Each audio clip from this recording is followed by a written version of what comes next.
Здравствуйте, меня зовут Вера. Недавно у нас сломался холодильник. Вот у нас абсолютно перестала морозить верхняя часть, и все начало так быстро портиться там.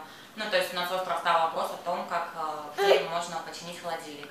В интернете я нашла сайт rembot.ru, оставила там заявку, мне буквально в течение часа позвонили, и в этот же день пришел мастер Алексей. Вот, который там, ну что-то там по мужской части заменил, я, если честно, не разбираюсь, там какой-то фреон поменял. Вот. В общем, мы остались всем довольны.